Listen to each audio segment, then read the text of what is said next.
Ramón Jarvis y su compañera doña Clara, y mi hermano Fello Alberto y Tony Altagracia, que han venido desde lejos a acompañarme, y a la delegación de Puerto Rico agradezco su presencia. Fíjense, hablar de Pedro Albizu Campos es un gran reto. Cuando en noviembre Alfonso me contactó allá en el Archivo General de la Nación para hablar sobre el tema, real y efectivamente, hacía ya unos meses yo estaba recogiendo algunas informaciones para hacer un trabajo sobre José de Diego, que le había antecedido a Pedro Albizu Campos aquí en el país en su jornada de libertad por Puerto Rico. Y eso hizo que tuviera que correr la hoja y enfocarme en Pedro Albizu Campos en unas informaciones que ya había recogido finales de los años 80, cuando yo era estudiante universitario en la Universidad Autónoma de Santo Domingo.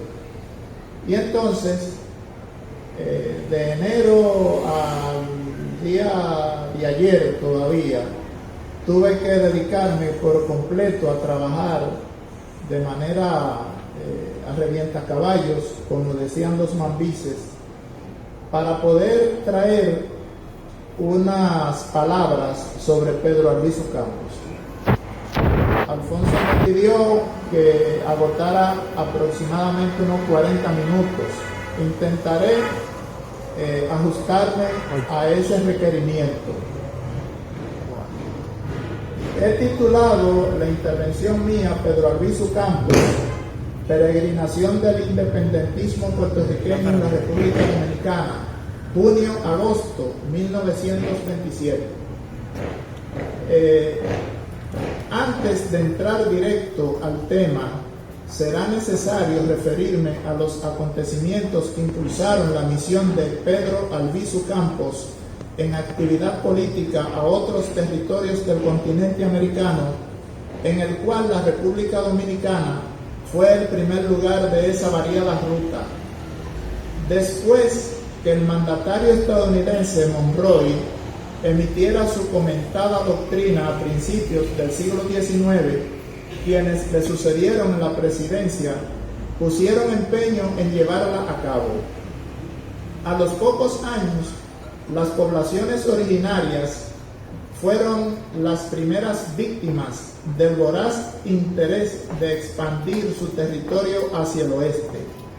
Luego continuaron ampliándose hacia el sur en perjuicio de México, arrebatándole la mitad del territorio a mediados de ese siglo, y después las naciones del Caribe y el continente americano sufrieron todo tipo de intervenciones.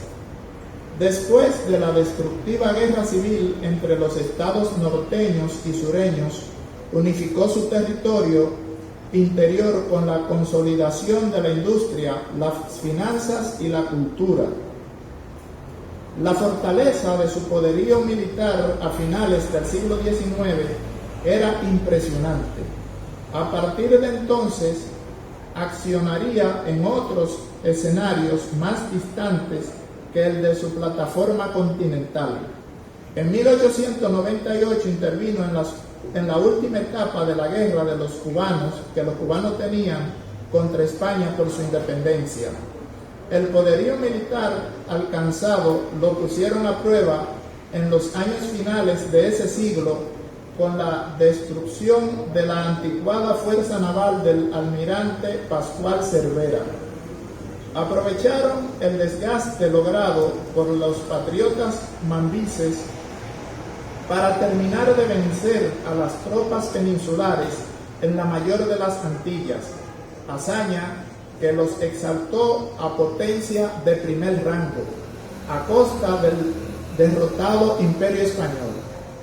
En mayo de 1898, el almirante Sampson, al mando de una flota frente a San Juan de Puerto Rico, bombardeó la ciudad y en junio desembarcó las tropas.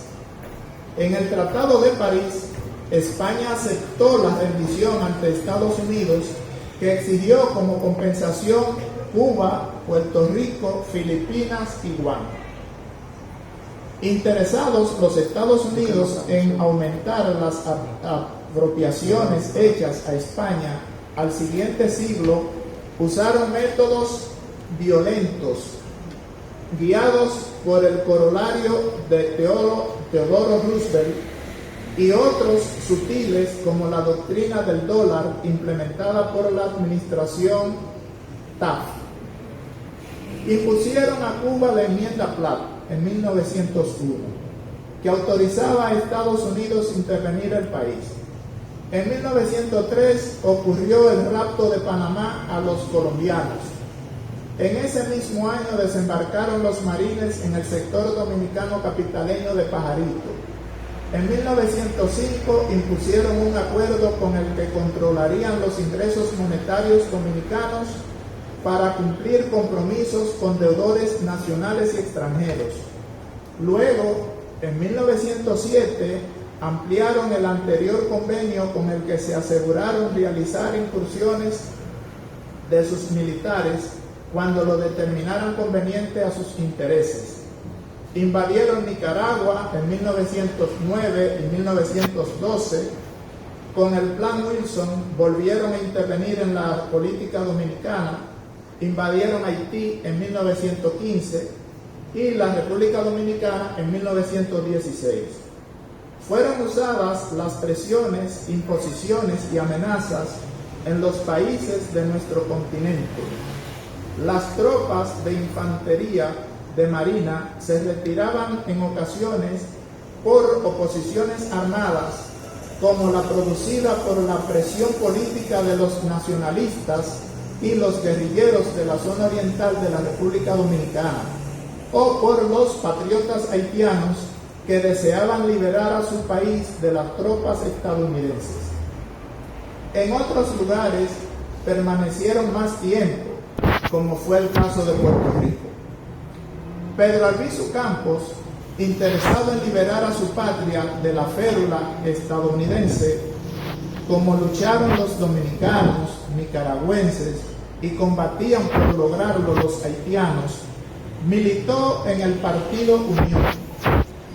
Renunció de esa organización política el 12 de mayo de 1924, trasladó su militancia al Partido Nacionalista a través de la Junta Nacionalista de Ponce, institución en la cual entendía dejaba satisfecha su aspiración.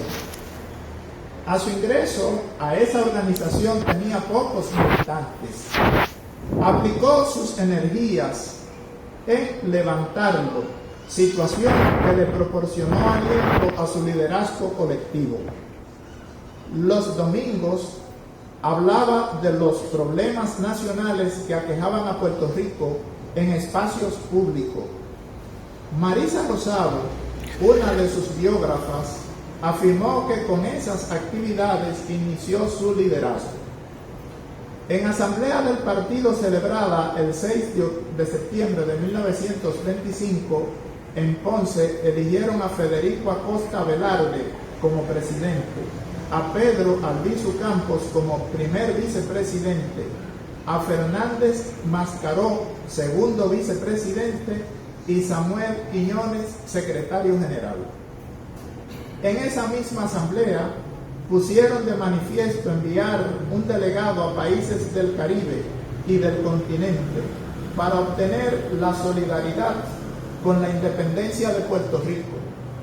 Para esa misión seleccionaron a Pedro Albizu Campos. Hubo receptividad desde la República Dominicana al clamor independentista de los líderes del Partido Nacionalista de Puerto Rico. Así se había puesto de manifiesto en noviembre de 1925. Américo Lugo, vinculado al nacionalismo dominicano, había expresado su interés por la independencia del vecino país y solicitaba la concurrencia de los países hispanoamericanos desde su periódico Patria. En ciudades como San Pedro de Macorís, La Romana, Santo Domingo, Santiago y Puerto Plata, residía una elevada población de puertorriqueños. Con el propósito de obtener apoyo a su lucha, abordó Albizu Campos el 20 de junio de 1927 el vapor San Lorenzo en San Juan con rumbo a la República Dominicana. La expectativa del viaje de Albizu Campos insufló esperanza en la actividad que desempeñaría. Así lo manifestaron desde la redacción de la revista Poliedro, y les cito lo que dijeron los puertorriqueños en ese momento. La voz de Puerto Rico tendrá en la palabra de Pedro Albizu Campos el aliento digno de su causa libertaria, voz que repetirá a los pueblos de la América Española el alerta de esta hora de peligro. Los yanquis vienen. Fin de la cita. Pedro Albizu Campos, periodista, orador y vicepresidente del Partido Nacionalista de Puerto Rico, arribó a la capital dominicana la mañana del 21 de junio de 1927. Lo recibió el licenciado Rafael Rovira Rodríguez. Rovira se lo presentó al licenciado Luis Conrado del Castillo, entonces comisionado del Partido Nacionalista. Integraba la comitiva de bienvenida Pellerano Sardá, subdirector del periódico Listín Diario. Tuvo un breve encuentro con los periodistas y de ahí se fue al Hotel Fausto, donde se alojó. Expresó Albizu Campos en entrevista a J.B. Lamarche, un periodista, que su labor en la República Dominicana tenía como propósito organizar a los paisanos y unificar el sentimiento dominicano en dirección de la independencia de Puerto Rico.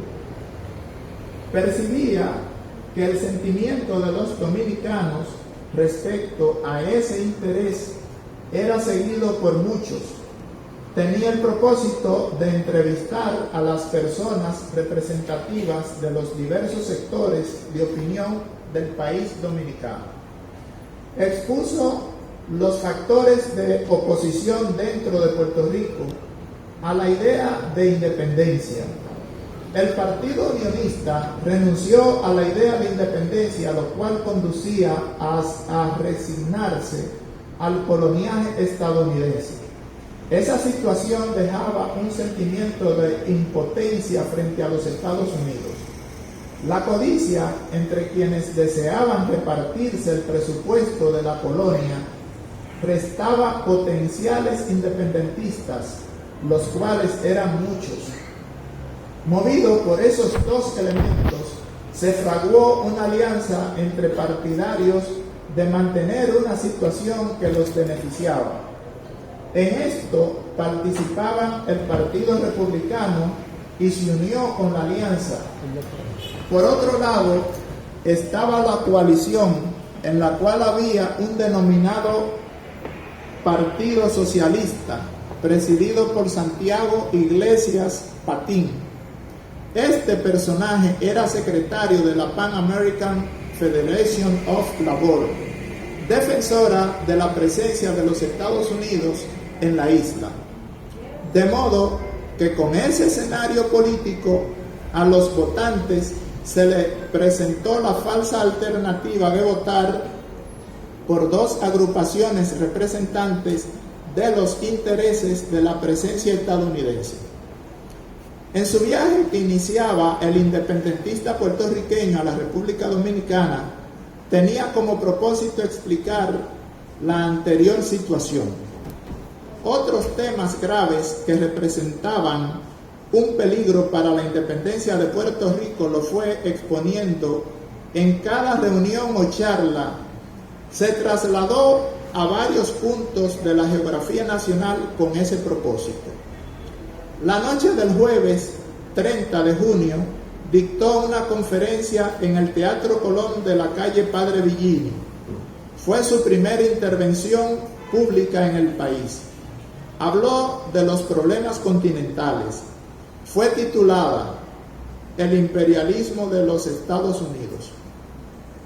Resaltó el caso de Puerto Rico, en que abordó la destrucción sistemática de la nacionalidad puertorriqueña y la situación política. Acudió a escucharlo la intelectualidad.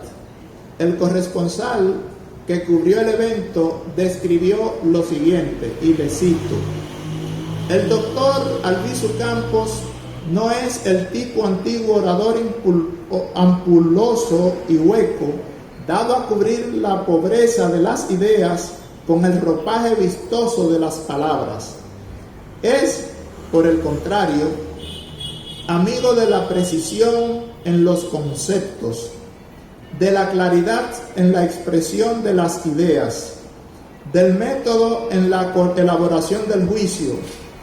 Se nota enseguida su educación anglosajona, por más que conserve su espíritu toda su pereza latina.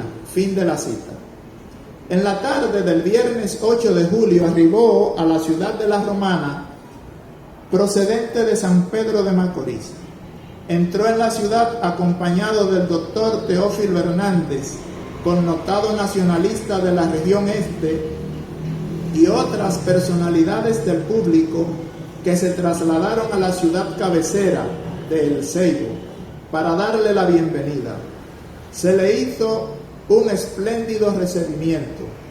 En la noche, en un acto muy concurrido por los socios de la Casa de Puerto Rico, le ofrecieron un brindis de honor con champán.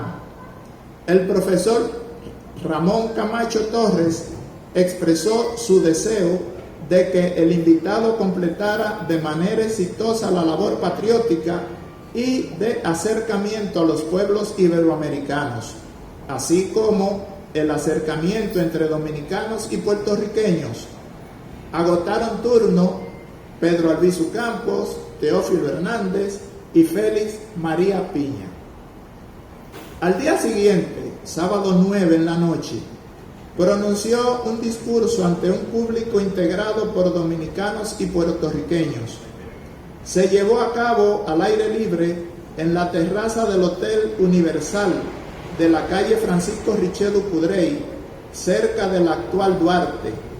En su intervención se refirió a la historia de Puerto Rico de los últimos 30 años. El acto finalizó con la creación de la Junta Comunal Nacionalista Puertorriqueña. La presidió Francisco García O. Se informó que realizaría un censo de los puertorriqueños residentes en esta población. El domingo 10 dictó una conferencia al público que se reunió en el Teatro Colón. Inició a las 10 de la mañana y finalizó a las 12 del mediodía. Dejó en el ánimo de los asistentes grata impresión por su prédica de libertad para Puerto Rico.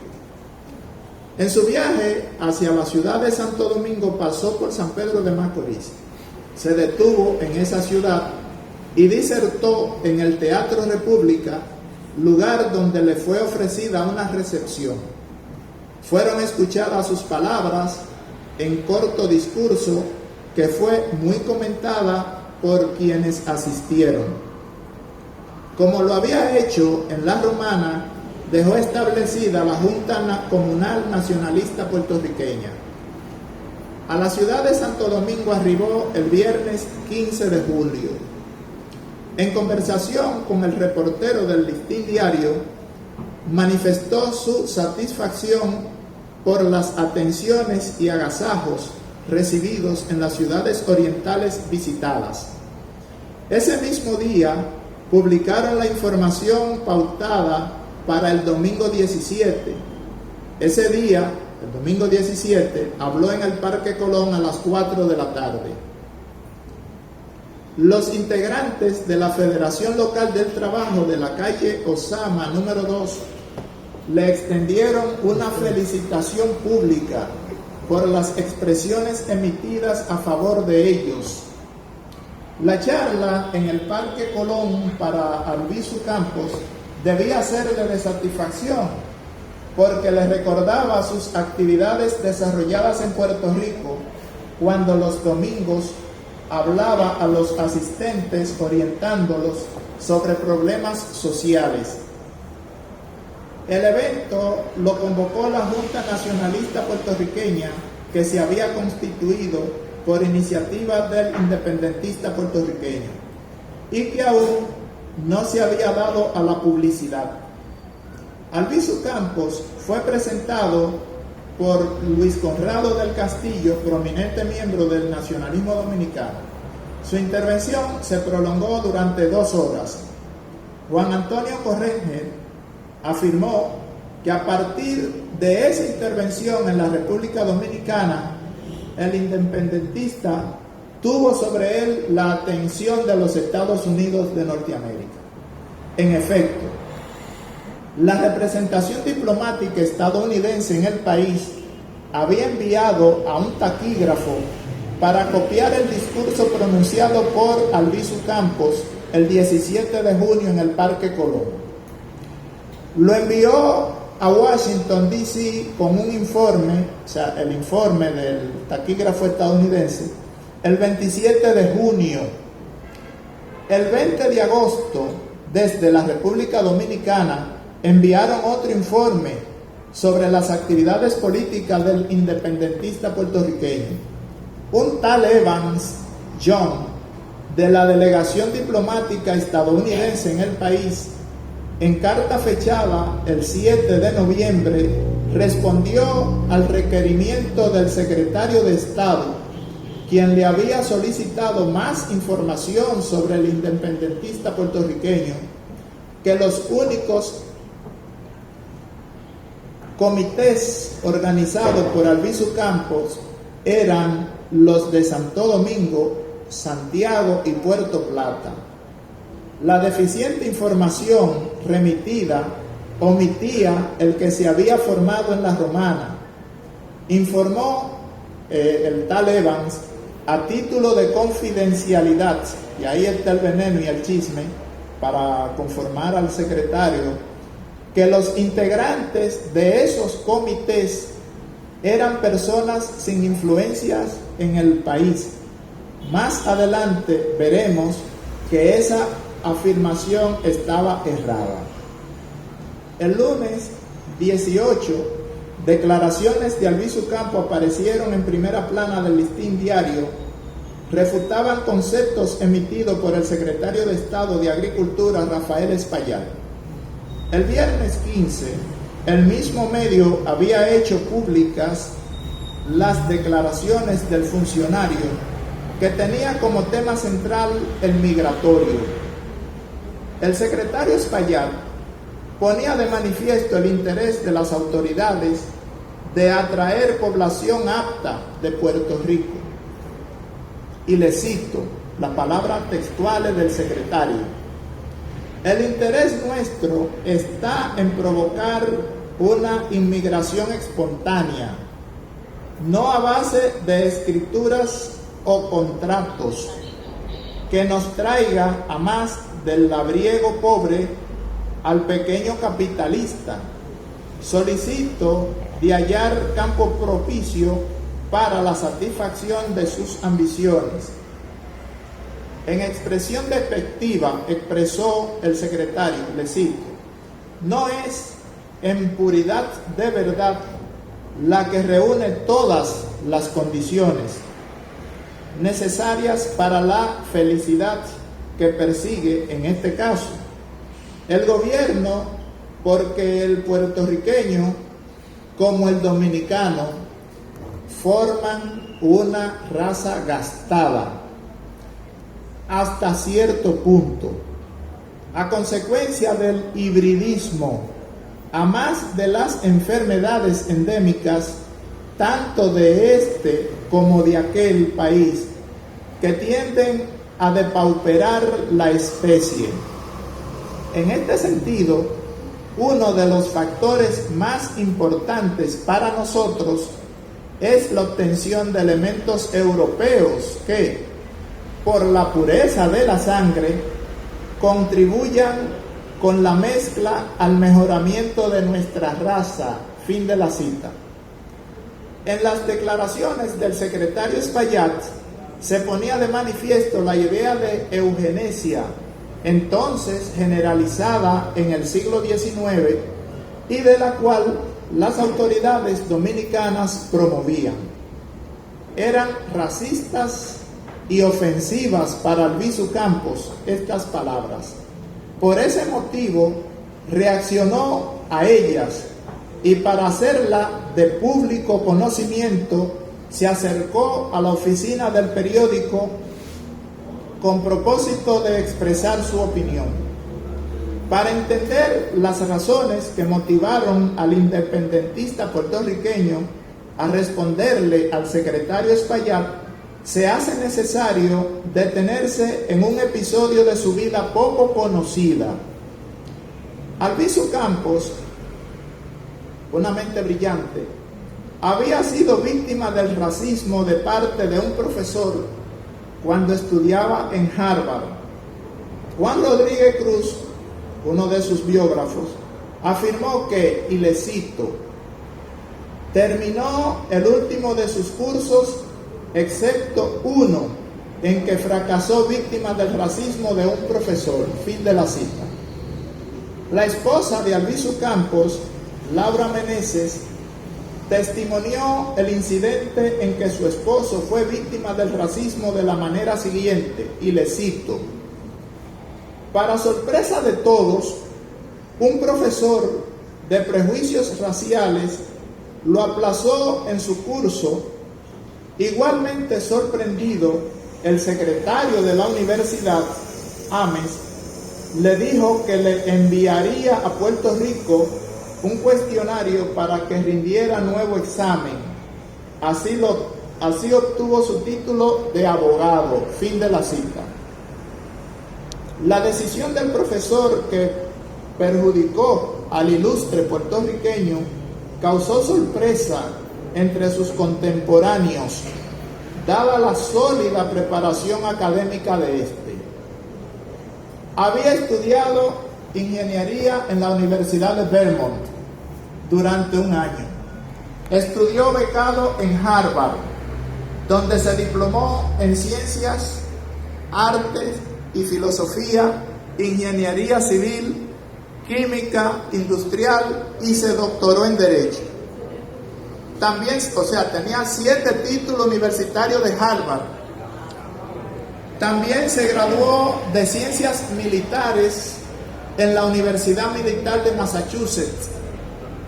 Dominaba lenguas como el español, el inglés, el francés, el alemán, el portugués, el italiano. Tenía también conocimiento del griego y del latín. Realmente no es agua. No es agua.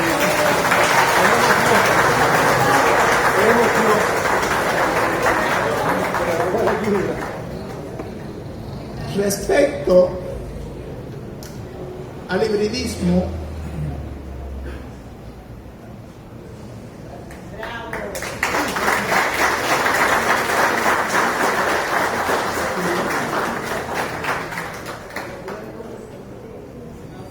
le respondió al secretario de Agricultura con análisis demoledor. Desacreditó a quienes en Estados Unidos, con falso fundamento científico, intentaban imponer la idea de que los pueblos híbridos o cruzados, como se decía antes, hoy se les denomina mulatos, eran inferiores. Citaré las palabras de Albizu Campos sobre el particular. Le cito: asegura él, Albizu Campos, refiriéndose a Espaillat, que constituimos un pueblo gastado, como el dominicano, debido al hibridismo. Norteamericanos con pretensiones de sociólogos para estimular el imperialismo de su patria y darle un fundamento científico, han lanzado últimamente la idea de que los pueblos cruzados son, por fuerza, inferiores a los pueblos no cruzados. Esta doctrina se aplica en lo interno en los Estados Unidos para justificar la hegemonía anglo-celta dentro de la nación y sobre otras naciones o nacionalidades que colindan con ellos, de origen italiano, hispanoamericano o latino en general. Y por supuesto, para dar visos de justificación a los atropellos que a diario se cometen allí contra la raza de color y la autóctona india y sus derivados. Continúa el viso. Desde luego que en los Estados Unidos se ha combatido con la verdad científica e histórica esa pretendida superioridad. Es materia de historia que los anglosajones y angloceltas han venido a contribuir al acervo de la civilización universal desde hace solo unos 3 siglos, y que su aportación máxima data solo de un siglo, el XIX. Y a tal respecto debemos observar que actualmente el peligro más grande para la civilización occidental lo constituye el materialismo grosero de Estados Unidos, el cual, si no es neutralizado a tiempo, dará al traste con sus fundamentos. Y sigue la palabra de Alviso. Como he dicho ya, los imperialistas norteamericanos, buscándole fundamento ideológico a su política absorbente, han lanzado la flamante teoría del hibridismo. No se dice, sin embargo, que el italiano, el español, el francés, el ruso o el griego de pura sangre son inferiores al anglosajón o anglocelta, como se pregona dentro de su país, y que están excluidos de entrar en Estados Unidos. O sea, lo que está sucediendo hoy con los venezolanos, los dominicanos, haitianos, salvadoreños, etcétera, antes le estaba sucediendo a lo de esas nacionalidades. Lo trataban con la punta del pie.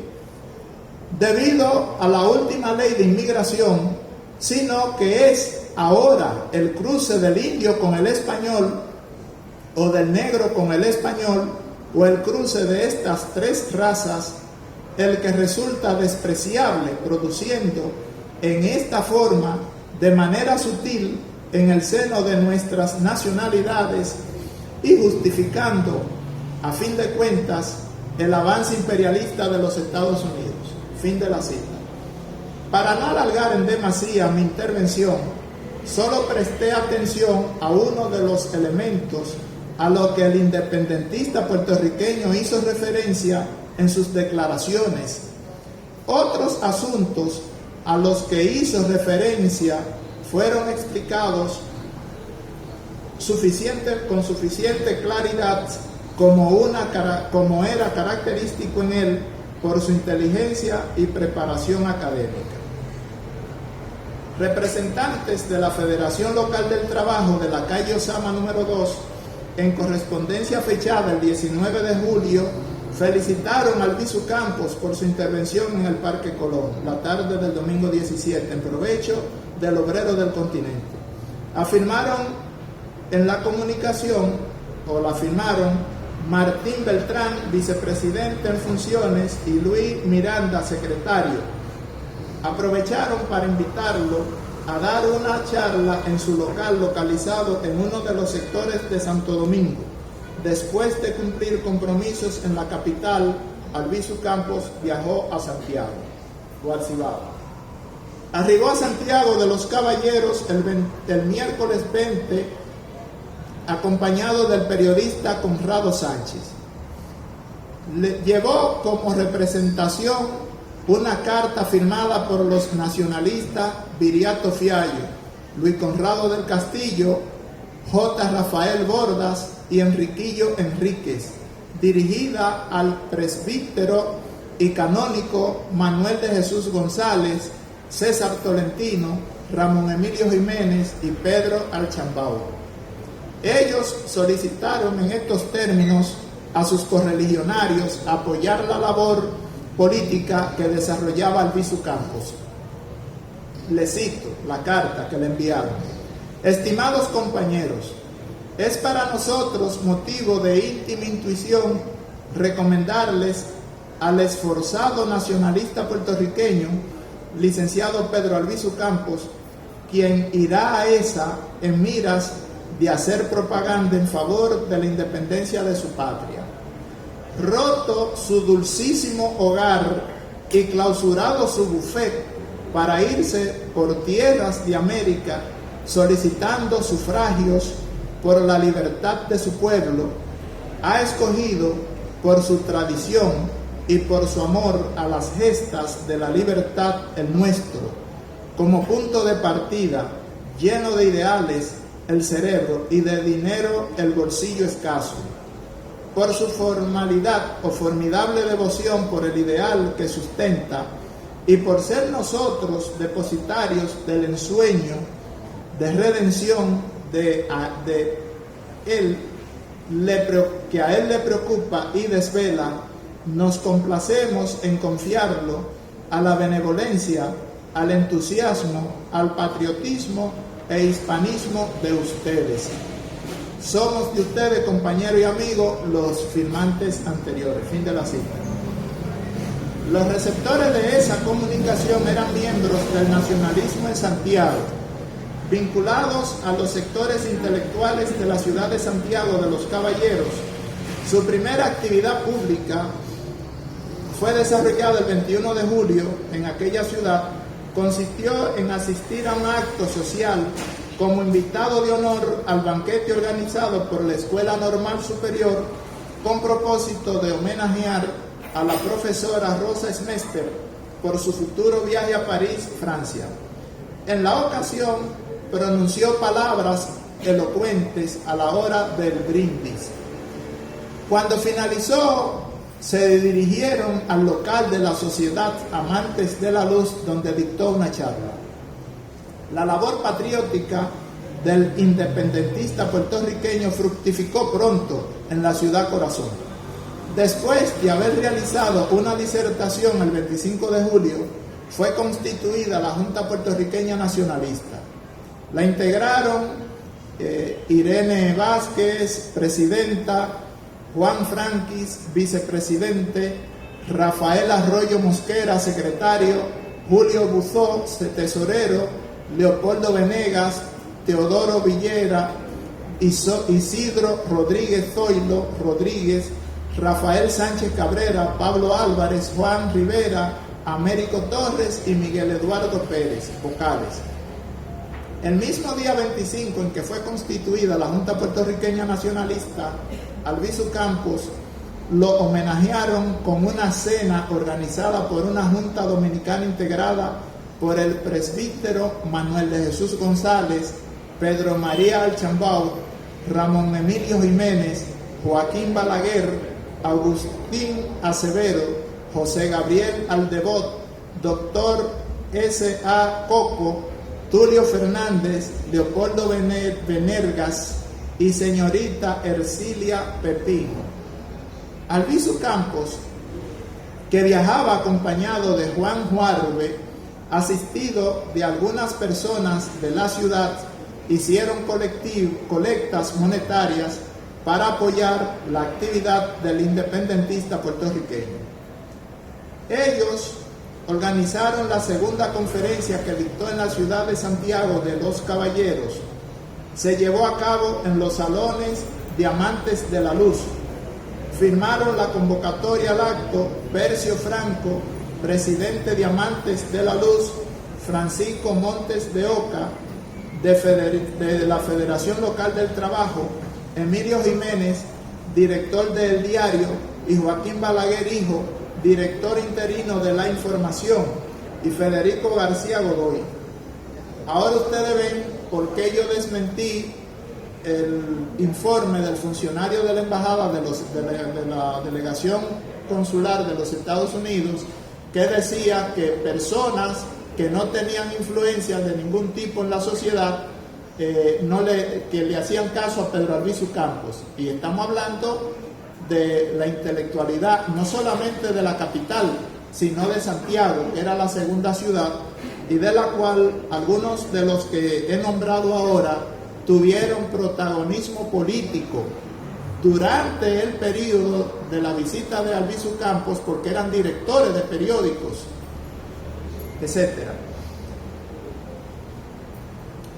Sobre el poema, o sea, esa noche también el poeta que escribió las notas gloriosas de nuestro himno nacional le dedicó un poema a Pedro Albizu Campos titulado Contrahibridismo.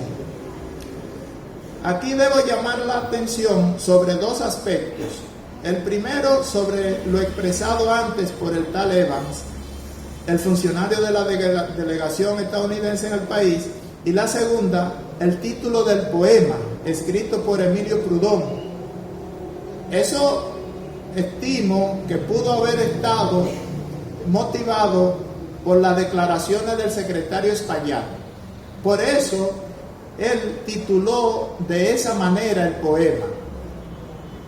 Sobre el poema, de la autoría del autor de nuestro himno nacional, dedicado al independentista puertorriqueño, expresó Américo Lugo lo siguiente, que para ese entonces era el intelectual más maduro que tenía la República Dominicana.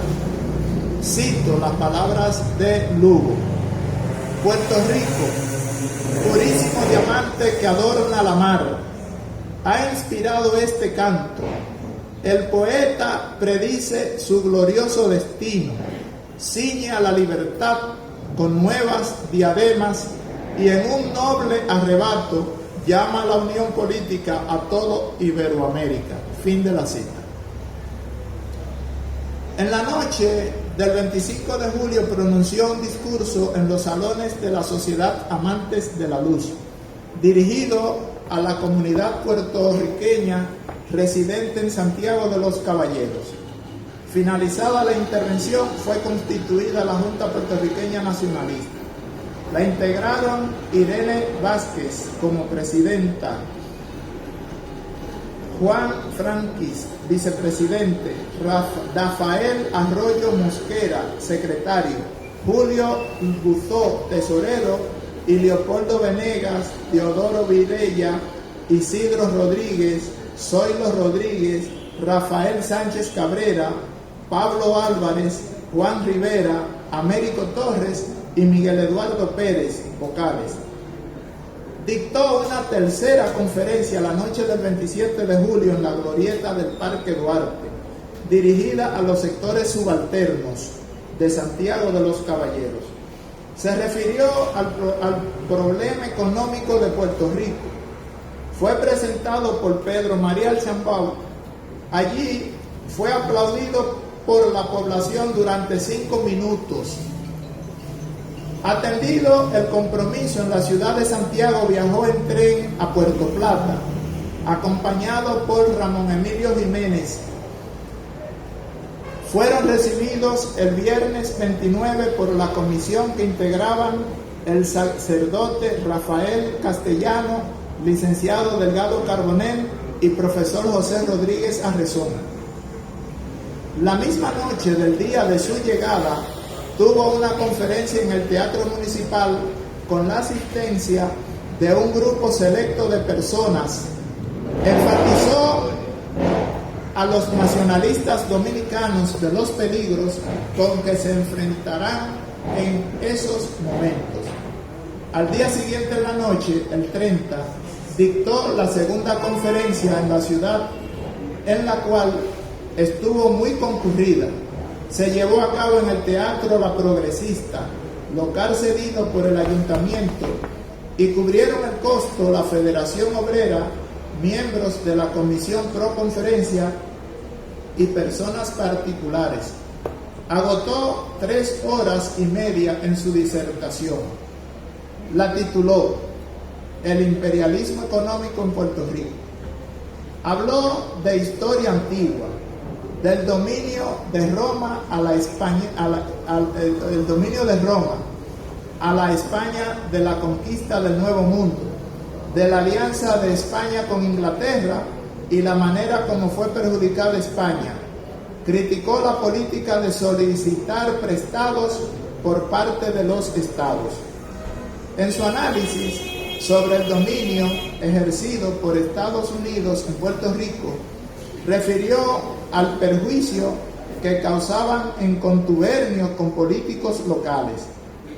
El poder estadounidense se manifestaba en la política, las finanzas, el comercio, lo agrario, lo cultural, lo judicial, lo social y, en fin, en todas las actividades de la vida pública. Limitaba el desarrollo empresarial de la población, lo cual dejaba pobreza. Como ejemplo de esa opresión expuso el de la tierra. Los gobernantes invasores imponían tan pesados tributos a los propietarios que dejaban caer las tierras en manos de los centrales azucareros. Alertó a los presentes sobre el grave peligro de la presencia del latifundio de los ingenios azucareros. Para evitar ese peligro, aconsejaba que en el país se realizara una reforma constitucional para cancelar los privilegios que otorgaban a la central romana, que en ese momento exportaba la caña para procesarla en Puerto Rico, con la cual el fisco dominicano dejaba de recibir ingresos. Las leyes de franquicias agrícolas diseñadas para favorecer los intereses de esa corporación extranjera era un claro ejemplo. Los centrales azucareros en el comercio local actuaban en condiciones monopólicas en perjuicio de los establecimientos comerciales. El 8 de agosto visitó Baní en el sur del país. Lo acompañó el escritor Conrado Sánchez. Visitó la casa donde había nacido Máximo Gómez. El 10 de agosto estaba en regreso a la capital. El 11 fue publicada una entrevista en la que analizó el sistema judicial estadounidense. En el emblemático día de la Restauración, el 16 de agosto, fue anunciada la constitución de la Junta Dominicana Pro Independencia de Puerto Rico.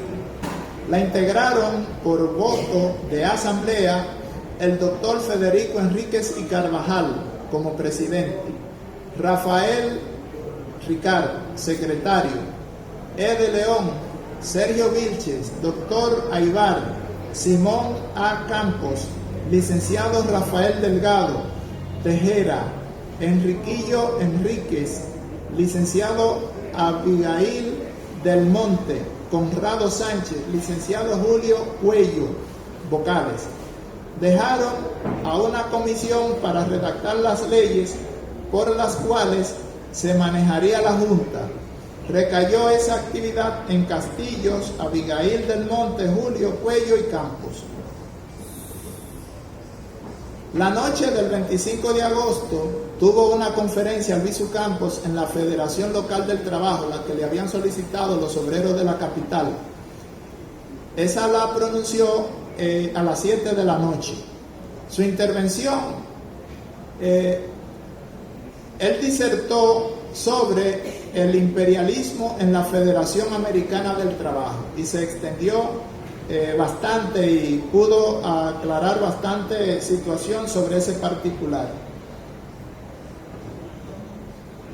El esquema imperial criticado por Albizu Campos en 1927 persiste en 2025 con intelectuales orgánicos de esa nación en su intento de supeditar el hombre blanco estadounidense sobre todos los demás seres humanos del planeta. El destino manifiesto de la mano del expansionismo de Alfred Mahan son argumentos condensados por Samuel Huntington en el choque de civilizaciones para justificar guerras de rapiña, como hicieron ayer en Puerto Rico y hoy en Libia e Irak, o de exterminio contra el pueblo gazatí. El intento de romper los estados nacionales por parte de los globalistas, su implemento de la tecnología como principales actividades económicas lo convierten en rentistas, no agrega valor por la intervención del trabajo humano, retrotrayendo a la vida contemporánea a un feudalismo modernizante. Por ese motivo, adquiere relevancia hoy lo opinado ayer por Albizu Campos. En entrevista con el redactor de La Opinión, el independentista puertorriqueño afirmó, y le cito: una nación como la norteamericana, con enormes problemas nacionales e internacionales, no tiene tiempo para atender a hombres sumisos y serviles. Se requiere la formación de una organización que abarque todo el pueblo de Puerto Rico y que rompa definitivamente con el régimen de la colonia y solicite de las naciones libres el reconocimiento de nuestra independencia para poder lograr la reconcentración de la mente norteamericana sobre nuestra situación. Fin de la cita.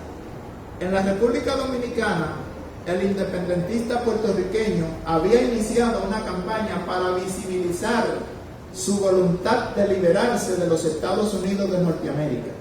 Con esa palabra plasmaba la ruta a seguir del pueblo nacionalista de Puerto Rico poco antes de continuar su viaje el 10 de septiembre de 1927 en el vapor Habana. Aquí yo finalizo mi intervención, pero se me olvidó decir ahorita que cuando vine tuve una grata presencia y conversación con mi profesor presente aquí, el doctor Manuel Colón, el cual me hace un gran honor el que me pudiera escuchar. Muchas gracias y excúsenme si me he extendido demasiado.